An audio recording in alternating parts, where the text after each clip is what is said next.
House Oversight hearing since last week's markup on the Garland consent that kind of went off the rails. I want to get your thoughts about the exchange that Marjorie Taylor Greene had with Congresswoman Crockett and Congresswoman Ocasio-Cortez. I know that Democrats view themselves as the adults in the rooms and try to focus on the issues at hand. Do you think that viral moments like that distract from the work that you're doing to try to call out some of the hypocrisy on the other side that you always allude to? Well, I think that anybody who, if people aren't tuned into Congress and they just turn on that, or that is their exposure to the House of Representatives, then that's unfortunate. It is not an accurate reflection of of discourse that we need here. And I think we've said this time and time again. Marjorie Taylor Greene is the epitome of chaos and extremism, and it's unfortunate that she decided to take the hearing in that way. But broadly, we need to be. We hope that this is a place where we can have conversations where we can disagree without being disagreeable. And what happened in that hearing was unfortunate, for those people who were just kind of tuning in.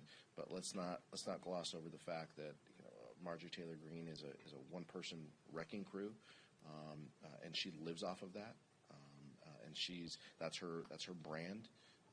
And Chairman Comer has a responsibility to try to keep hearings under control, and he failed in a huge way.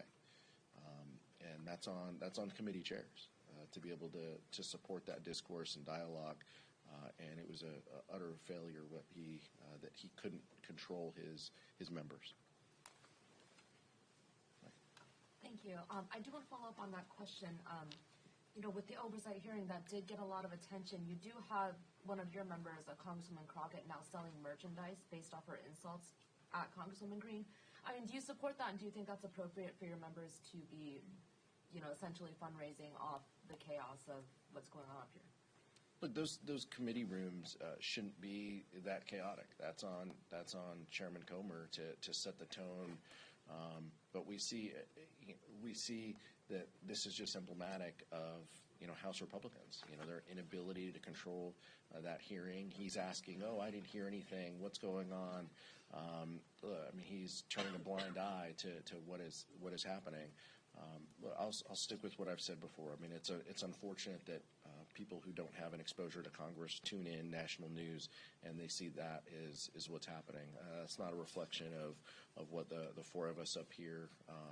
We work with our colleagues on the other side of the aisle from time to time. It's clear that they can't do anything big or significant without our votes. We've made that incredibly clear this Congress. We want to work in a way to get things done and to collaborate where we can, and we're going to continue to do that.